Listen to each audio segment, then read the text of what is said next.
lagi dengan saya Nur Arifia Pramesti, kelas semester 1 kelas B, dengan mata kuliah Filsafat Pendidikan, dosen pengampu Bapak Dr. Muhammad Kristiawan MPD. Program Studi Pendidikan IPA Universitas Bengkulu. Di video kali ini, saya akan membahas tentang bab 4, Filsafat Pendidikan sebelum abad 20. Dalam menghadapi seluruh kenyataan hidupnya, manusia senantiasa terkagum atas apa yang dilihatnya. Manusia ragu-ragu apakah ia tidak ditipu oleh panca inderanya, dan mulai menyadari keterbatasannya. Jauh sebelum manusia menemukan dan menetapkan apa yang sekarang kita sebut sesuatu sebagai suatu disiplin ilmu, sebagaimana kita mengenal ilmu kedokteran, fisika, matematika, dan lain sebagainya. Umat manusia lebih dulu memikirkan dengan bertanya tentang berbagai hakikat apa yang mereka lihat. Ilmu diibaratkan sebagai sebuah pohon yang memiliki berbagai cabang pemikiran, ranting sebagai pemahamannya, serta buah sebagai solusinya. Maka filsafat adalah tanah dasar tempat pohon tersebut berpijak dan tumbuh. Meski bagaimanapun, banyaknya gambaran yang kita dapatkan tentang filsafat sebenarnya masih sulit untuk mendefinisikan secara konkret apa itu filsafat dan apa kriteria suatu pemikiran hingga kita bisa memvonisnya, karena filsafat bukanlah sebuah disiplin ilmu. Banyak yang bertanya-tanya, mengapa filsafat muncul di Yunani dan tidak di daerah yang peradaban lain kala itu, seperti Babilonia, Yuda atau Israel atau Mesir? Jawabannya sederhana dikarenakan Yunani tidak seperti di daerah lainnya.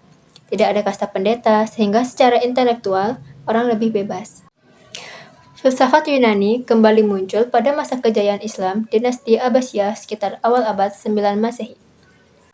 Tetapi di puncak kejayaannya, dunia filsafat Islam mulai mengalami kemunduran ketika para kaum filsuf yang diwakili oleh Ibn Rushd dengan para kaum ulama oleh Al-Ghazali yang menganggap filsafat dapat menjerumuskan manusia ke dalam ateisme bergolak. Setelah abad ke-13, peradaban filsafat Islam benar-benar mengalami kemunduran setelah kaum ulama berhasil memenangkan perdebatan panjang dengan kaum filsuf. Kajian filsafat dilarang masuk kurikulum pendidikan. Pemerintah mempercayakan semua konsep berpikir pada para ulama dan ahli tafsir agama. Pada abad ke-17 Masehi, para filsuf zaman modern setelah masa Aufklärung menegaskan bahwa pengetahuan tidak berasal dari kitab suci atau ajaran agama, tidak juga dari para penguasa, tetapi dari diri manusia sendiri.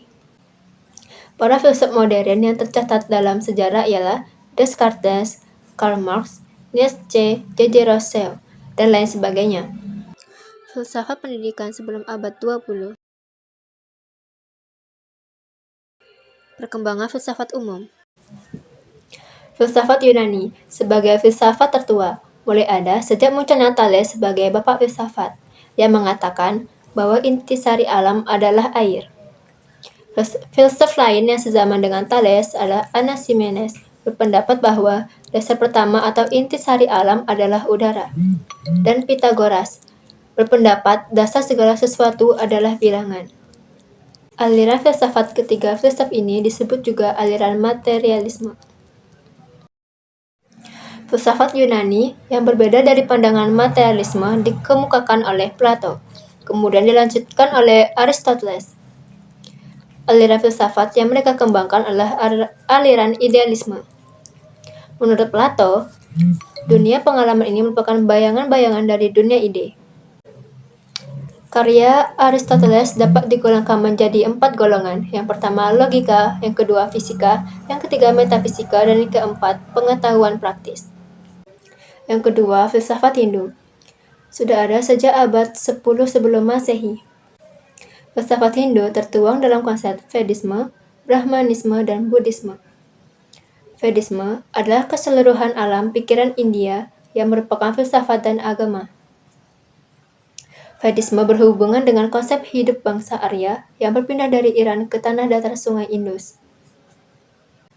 Brahmanisme berhubungan dengan konsep kasta-kasta dan beberapa alirannya dalam kelompok bangsa Arya yang sudah terjadi percampuran darah dengan penduduk setempat. Aliran yang berkembang pada Brahmanisme ini adalah Vedanta, Samkhya, dan Yoga. Buddhisme sebagai filsafat didasarkan kepada keyakinan bahwa segala sesuatu yang ada di dunia ini diliputi oleh sengsara. Harun al-Rasyid, Khalifah Daulat Abbasiyah yang sudah berpikiran maju dan punya perhatian besar terhadap perkembangan ilmu pengetahuan, memberi fasilitas untuk pengajian ilmu pengetahuan, termasuk pemikiran-pemikiran filsafat Aristoteles dan Plato. Dia mendirikan sebuah lembaga pengkajian ilmu pengetahuan yang bernama Baitul Hikmah. Ibnu Sina, Al-Farabi, dan Ibnu Rushd, mereka adalah filsuf-filsuf Islam yang membukakan mata orang Eropa terhadap filsafat klasik yang sempat mereka tinggalkan berabad-abad lamanya. Yang keempat, filsafat Eropa atau filsafat modern. Filsafat Eropa adalah filsafat modern yang berkembang sejak munculnya keinginan untuk menjadikan alam pemikiran klasik sebagai pedoman bagi perkembangan ilmu pengetahuan dan kebudayaan yang terkenal dengan istilah Renaissance.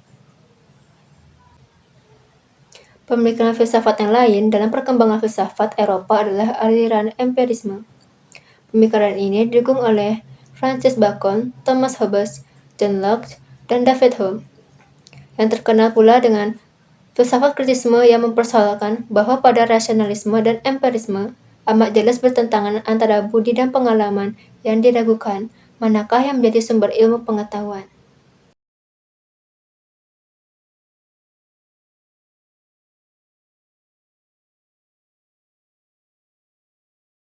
Pengertian filsafat pendidikan.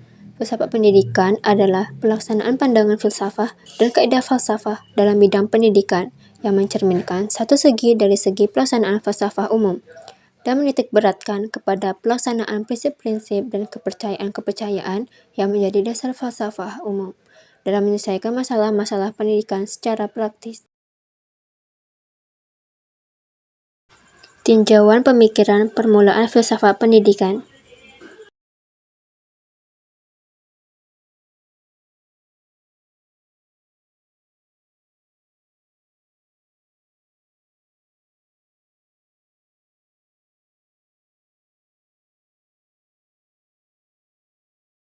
Metodologi ilmu pendidikan sebelum abad 20. Tanggap pertama, Aristoteles.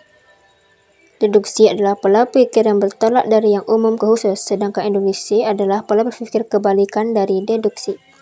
Tanggap kedua, Francis Bacon.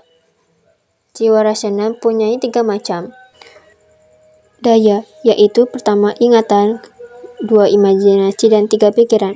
Daya ingatan menciptakan sejarah, daya imajinasi menciptakan puisi, dan daya pikiran menghasilkan filsafat. Filsafat itu terdiri atas 3 bagian.